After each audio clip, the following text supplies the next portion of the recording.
स्वागत है आपका आपके अपने YouTube चैनल अपना मैथ में। और आज की इस वीडियो में हम फिर बात करेंगे अनुपात और समानुपात की। तो अनुपात और समानुपात में वो सवाल लिए हैं जैसे तृतीय अनुपात है, मध्य अनुपात है, चतुर्थ अनुपात है, मिश्र अनुपात है। इस टाइप के जितने भी सवाल होंगे वो हम कैसे करेंगे, तो इसी वीडियो में सारे सवाल हम देखेंगे। तो स्टार्ट करते हैं। तो पहला क्वेश्चन, तो पहला सवाल है कि 2:3, 6:11, 11:2 का मिश्र अनुपात बताइए। बहुत आसान सवाल है, बस छोटी सी बात आपको ध्यान रखनी है। जो हमें अनुपात दे रखे हैं, भाई पहले दे रखा है हमारे पास 2:3, वो हमने यहाँ पे लिख लिया। और फिर दूसरा दे रखा है 6:11, वो हमने यहाँ पे लिखा। और अगला दे रखा है 11:2, 11:2। अब आपसे पूछा है कि इसका मिश्र अनुपात बताइए। तो मिश्र अनुपात कैसे निकालते हैं? मिश्र अनुपात निकालने का तरीका ये है कि यहाँ पे जो पहला है 2 और यहाँ पे कौन है 6, यहाँ पे है 11, तो इनकी सबकी आप गुणा कर लेंगे। 2 × 6 × 11। गुणा करने की ज़रूरत नहीं है, बस आप ऐसी गुणा में इसको लिख लें। उसके बाद यहाँ बचा 3, यहाँ बचा 11 और यहाँ बचा 2। तो 3 6 वो 3 11 और 2, तो 3 11 और ये 2। अनुपात में अगर कोई किसी से कटेगा तो हम काट लेंगे। तो हम ये देख रहे हैं 11 इधर है तो 11 इधर है, 2 इधर है तो 2 इधर है, 3 एकम 3 और 3 दूनी 6। तो बस यही हमारा आंसर हो गया। मिश्र अनुपात का मतलब है इनको आपको इस टाइप से गुणा करके लिख लेनी है। तो इसका सही आंसर हो गया 2:1। इस टाइप से हम निकाल लेंगे। और देखते हैं कुछ और टाइप के सवाल। और अगला क्वेश्चन है x/y/z, y/z(x) और z/x(y) के अनुपातों के व्युत्क्रमी अनुपातों का मिश्र अनुपात बताइए। तो पहले हम इसको एक बार लिख ले रहे हैं, x/yz, और दूसरा हमें दे रखा है कि y/zx, y/zx, और अगला दे रखा है z/xy। आगे ये क्वेश्चन में कह रहे हैं कि अनुपातों के व्युत्क्रमी अनुपातों का मिश्र अनुपात बताइए, यानी व्युत्क्रमी का मिश्र अनुपात निकालना है। तो या तो आप इसको पहले ही उल्टा कर लें, उल्टा करने का मतलब व्युत्क्रम है, तो ये हो जाएगा आपका y/z/x, और इसी तरीके से ये हो जाएगा zx/y, और ये हो जाएगा आपका xy/z। बस अब आपको निकालना है इनका मिश्र अनुपात। तो मिश्र का मतलब जो पहले है आप उसको लिख लेंगे। तो ये हुआ y/z, फिर हुआ z/x, फिर हुआ x/y, और इधर अनुपात में दे रखा है, इधर बचाएगा x, y और ये z। अब जो किसी से कटेगा तो काट लेंगे। तो हम ये देख रहे हैं x यहाँ पर भी ये कट जाएगा, y ये कट गया और z आपका ये कट गया। तो यहाँ बचा x/z, तो x/z, और उधर कुछ भी नहीं बचा। जहाँ कुछ नहीं बचाएगा वहाँ 1 बचाएगा, क्योंकि ये कटा है ना कि घटा है। तो कटेगा तो 1 बचाएगा, घटेगा तो 0। तो ये आंसर हो गया इसका x/y/z a। आप चाहें तो पहले ही निकाल सकते थे, और जो बाद में आएगा इसको उल्टा कर लेंगे, तब भी आपका आंसर आ जाएगा। और देखते हैं अब तृतीय चतुर्थ अनुपात वाले सवाल वो कैसे होते हैं। और अगला क्वेश्चन है, कह रहे हैं 12 तथा 30 के तृतीय अनुपाती, 9 तथा 25 के मध्य अनुपाती का अनुपात बताइए। तो सबसे पहले तो हमें ये पता होना चाहिए कि तृतीय अनुपात हम कैसे निकालते हैं, मध्य अनुपात कैसे निकालते हैं। तो थोड़ा सा समझ ले रहे हैं। तृतीय अनुपात का मतलब है आपको 2 अनुपात दे रखे होंगे और तीसरा अनुपात पूछा जाएगा। जैसे क्वेश्चन में ये दे रखा है कि 12 तथा 30 का तृतीय अनुपात आपसे पूछा है। तो कहीं भी अगर तृतीय अनुपात ही पूछा जाएगा तो आपको जो बीच ये दूसरा वाला जो अनुपात दे रखा है, जो भी नंबर दे रखा है, इसका स्क्वायर कर लेने हैं, यानी इसको आपको 2 बार लिख लेना है। और जो पहले वाला नंबर दे रखा है ये आपको इससे डिवाइड कर लेना है। तो ये आपका तृतीय अनुपात निकल कर आ गया। अगर हम इसको काट लें, 6 दूनी 12 और 6 पंजे 30, 2 से काटोगे तो ये जाएगा 15 बार, 15 पंजे 75। तो अगर आपसे पूछा जाए कि 12 और 30 का तृतीय अनुपाती क्या है, तो 15 हो जाएगा। तो इसका तो 15 आ गया। अब आगे दे रखा है 9 तथा 25 का मध्य अनुपाती, यानी 9 और 25 का मध्य अनुपाती। और मध्य अनुपात कैसे निकालते हैं? दोनों की गुणा करके अंडर रूट उसका निकाल लेते हैं। तो अंडर रूट का मतलब है आप दोनों को अंडर रूट में लिख लें, 9 × 25। और आपको पता है कि 9 3 का होता है और 25 5 का होता है, तो 5 3 15। अब आपसे ये पूछा है कि इसका तृतीय अनुपाती और इसका मध्य अनुपाती दोनों का अनुपात क्या है। तो भाई तृतीय अनुपाती कितना आ गया 75, और मध्य अनुपाती कितना आ गया 15, 15 एकम 15 और 15 पंजे 75, तो 5:1। बस हो गया सवाल। इस टाइप से हम पूछ लेते हैं सवालों में, तो इस टाइप से हम निकाल लेंगे। तृतीय अनुपाती आपसे जहाँ भी पूछा जाएगा दूसरे वाले का स्क्वायर करके पहले वाले से भाग देने हैं, और अगर आपसे मध्य अनुपात पूछा है तो दोनों की गुणा करके उसका अंडर रूट निकाल लेना है। तो इसका 75 आया और इसका 15 आया। इन दोनों का अनुपात आपसे पूछा है तो पद 15 से काट लिया, 15 एकम 15, 15 पंजे 75, 5:1। और अगर आप इसको तृतीय अनुपात मध्य अनुपात को बिल्कुल डीपली देखना चाहते हैं तो आप प्ले लिस्ट में जाइए, हमने एक वीडियो पूरी इसी पे बना रखी है, तृतीय चतुर्थ अनुपात और मध्य अनुपात वाली, तो आप उसमें जाकर उसको देख सकते हैं। फिलहाल अभी इसमें और सवाल देखते हैं। और अगला क्वेश्चन है, कह रहे हैं x² - y² तथा x - y का तृतीय अनुपात क्या होगा। x² - y² और x - y का तृतीय अनुपात आपसे पूछा है। तृतीय अनुपात कैसे निकालेंगे, अभी हमने बात बताई है कि भाई अगर आपसे कहीं भी तृतीय अनुपात पूछा है तो दूसरे वाले का आपको स्क्वायर करना है। स्क्वायर का मतलब है इसको आप सीधे 2 बार लिख लें, तो x - y, और जो पहले वाला है वो इसके नीचे लगा दें, यानी कि x² - y²। और आपको पता होगा कि x² - y² क्या होता है, a + b a - b। तो ऊपर वाला तो आपको ऐसे लिखना है x - y, और ये होता है x² - y², यानी एक बार आपको जोड़ के लिखना है और एक बार आपको घटा कर लिखना है, ये फार्मूला है। और x - y से x - y कैंसिल, ये बचेगा ऊपर x - y और नीचे बचेगा x + y, और यही हमारे सवाल का आंसर हो जाएगा। बस हो गया सवाल। तो इस टाइप से हम बेहद आसान तरीके से निकाल लेंगे। तृतीय अनुपात में दूसरे वाले का स्क्वायर, पहले वाले को उसके नीचे लिख लेना है, तीसरा अनुपात आपका आ जाएगा। अगला क्वेश्चन है, 2 की पावर 1.5 दे रखी है और अनुपात 2 की पावर 0.5 का अनुपात निम्न में से किस अनुपात के बराबर होगा। तो 2 की घात दे रखी है हमें 1.5 और इधर दे रखी है 2 की पावर 0.5। कैसे निकालेंगे भाई, सीधी बात है, बेस तो सेम है, बेस से हमें कोई मतलब नहीं है। अब देखो यहाँ पे 2 की घात 1.5 है, 1.5 का मतलब ये ऐसे हो सकता है 2 की घात 1 और 2 की घात आधा इधर कर दिया हमने, क्योंकि गुणा में घातें जुड़ जाती है, ये बात आपको पता होगी। और 2 की घात 0.5 है, तो यहाँ पे 2 की घात 0.5, यहाँ भी 2 की घात 0.5, तो 2 की घात 1 का मतलब है 2, और यहाँ से ये कट गया तो 1 बचेगा, तो यही आंसर हो गया इसका, 2:1। तो इस टाइप से छोटे छोटे सवाल एग्जाम में आते हैं, जो कि हम इस टाइप से इसको कर लेंगे।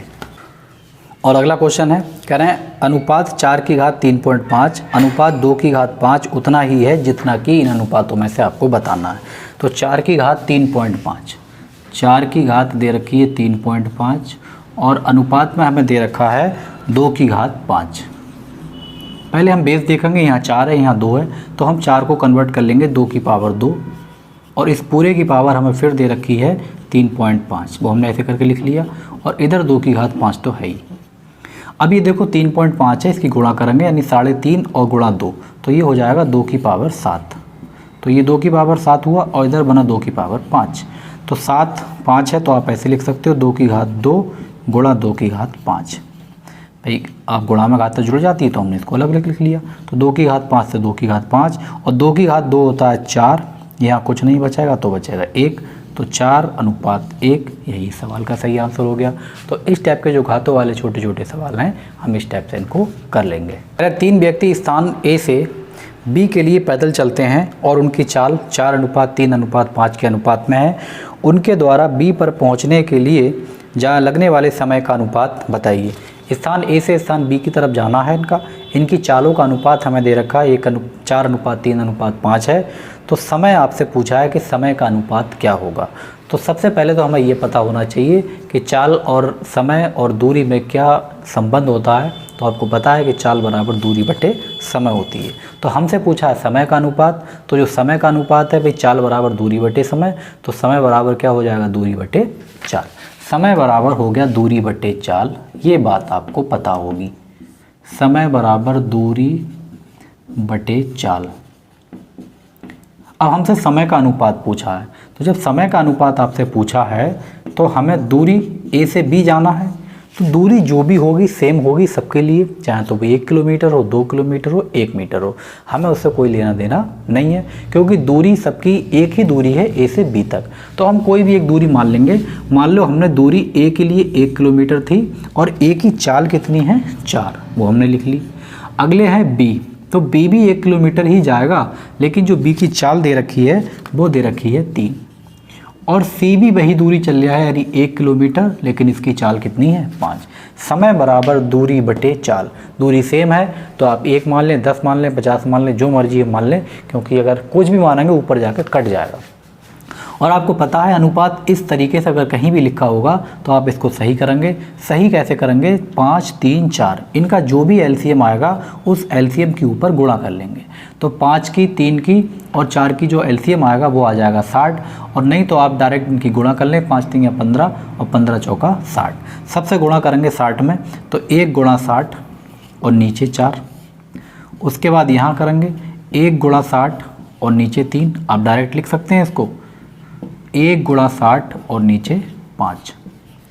4 से काटेंगे तो ये 15 बार जाएगा, 3 से काटेंगे तो ये 20 बार जाएगा, 5 से काटेंगे तो ये 12 बार जाएगा। और यही इनके समय का अनुपात है 15:20:12।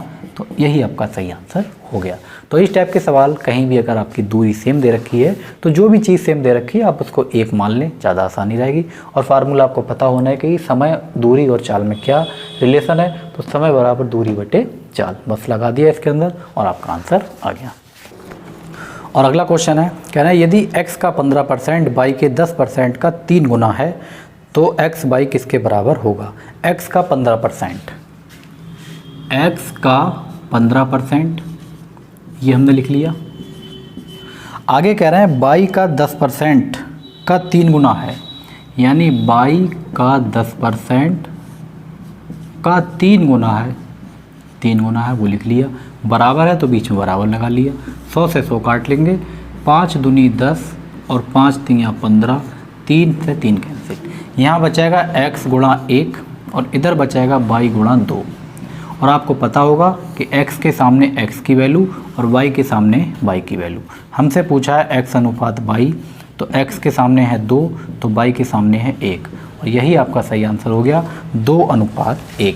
तो इस टाइप के छोटे छोटे सवाल एग्जाम में काफ़ी पूछे जाते हैं, तो हम इस टाइप से इसको निकाल लेंगे। और अगला क्वेश्चन है x बटे y बराबर 3/4 है, तो 2x + 3y और 3y - 2x का अनुपात बताइए। x बटे y की हमें जो वैल्यू दे रखी है वो दे रखी है 3/4, तो इसका मतलब x की वैल्यू 3 है और y की वैल्यू 4 है। अब आगे हमें जो क्वेश्चन दे रखा है वो ये दिया हुआ है कि 2x + 3y, 2x + 3y और अनुपात आगे दे रखा है 3y - 2x, 3y - 2x का अनुपात बताइए। बस x के सामने आपको 3 रखना है और y के सामने आपको 4 रखना है। तो 2 गुणा 3 प्लस 3 गुणा 4, और इस वाले में आ जाएंगे तो y है यहाँ पे 3y, तो y की जगह लिखेंगे 4 और 2 और x की जगह लिखेंगे आप 3। तो 3 दूनी 6 और 4 3 12, एक बार फिर लिख ले रहे 6 + 12 और 12 - 6, 12 और 6 18, और 12 में से 6 निकाले बचेंगे 6 से काट लेंगे 6 3 18, 6 कम 6, तो इसका अनुपात आ गया हमारे पास 3:1, और यही इस सवाल का सही आंसर हो जाएगा। तो इस टाइप के सवाल भी हम कर सकते हैं। और अगला क्वेश्चन है a तथा b परिमेय संख्याएं हैं तथा a + b√3 बराबर 1/2√3 है वो, तो a अनुपात b बताइए। a और b परिमेय संख्याएं हैं, हमें दे रखा है a + b√3, इसकी वैल्यू हमें दे रखी है 2 - √3, और a अनुपात b आपसे पूछा है। तो इस टाइप के सवाल कहीं भी अगर दे रखे हैं तो पहले हम इसको सही करके लिखेंगे a + b√3, और ये अपॉन में कहीं दे रखा है, तो इसको एक बार सॉल्व करके यहाँ देख ले रहे। अगर इस टाइप का कहीं सवाल है तो आप हर के विपरीत चिन्हों से गुणा करेंगे, यानी 2 + √3 और 2 + √3। तो ऊपर तो सेम रहेगा 2 + √3, और ये a plus B a minus B यानी कि a स्क्वायर यानी 2 का स्क्वायर 4 और अंडर रूट 3 का स्क्वायर 3। तो 4 में से 3 निकालोगे आप, 1 बचेगा और किसी के अपॉन में अगर 1 है तो हम नहीं लिखते हैं। आप इस तरीके से कर सकते हैं, लेकिन आप एग्जाम में इससे आसान तरीके से भी कर सकते हैं। आपको सिर्फ एक चीज़ ध्यान रखनी है, अगर कहीं इस तरीके से आपका लिखा हुआ है अपॉन में, तो आपको ऊपर ले जाना है। सबसे पहले तो इसको जो भी आपके पास नीचे लिखा है सीधे आपको ऊपर ले जाना है और जो निशान यहाँ था उसका उल्टा निशान लगा देने हैं। यानी कि अगर माइनस है तो प्लस लगा देना है और प्लस है तो माइनस लगा देना है। ये सब आपको करने की ज़रूरत बिल्कुल नहीं है। उसके बाद एक चीज़ और ध्यान रखनी है, इसका स्क्वायर और इसका स्क्वायर का जो डिफरेंस है वो देख लेना है कितना है। अगर 1 है तो लिखने की ज़रूरत नहीं है और 1 से अगर ज़्यादा है तो आपको लिखना पड़ेगा। जैसे 2 का स्क्वायर 4 और अंडर रूट 3 का स्क्वायर 3, तो 4 में से 3 निकालेगा, 1 बचेगा, तो 1 हमें नहीं लिखना है। अब देखो यहाँ पे a है तो यहाँ पे कौन है, 2 है, तो a की वैल्यू कितनी आ गई, 2। अच्छा यहाँ पे रूट 3 है तो यहाँ पे भी रूट 3 है, लेकिन यहाँ पे b है, यहाँ पे कुछ नहीं है, और जहाँ कुछ नहीं होता है वहाँ पे गुणा में 1 होता है। तो आप बता सकते हो b की वैल्यू 1 है। हमसे पूछा है a अनुपात b, तो यही आंसर हो गया इसका 2 अनुपात 1। तो इस टाइप के सवाल आप इस तरीके से कर सकते हैं, बहुत ही आसान तरीका है। तो ये वीडियो आपको कैसी लगी कमेंट करके आप ज़रूर बताएं। वीडियो अगर अच्छी लगी तो लाइक करें, शेयर करें, और अगर आप चैनल पर हमारे नए हैं तो चैनल को सब्सक्राइब जरूर कर लें। और हमने एक अनुपात समानुपात की बिल्कुल बेसिक कॉन्सेप्ट वाली वीडियो बना रखी है, अगर आपने वो वीडियो नहीं देखी है तो आप प्ले लिस्ट में जाकर उसको भी देख सकते हैं। Thank you.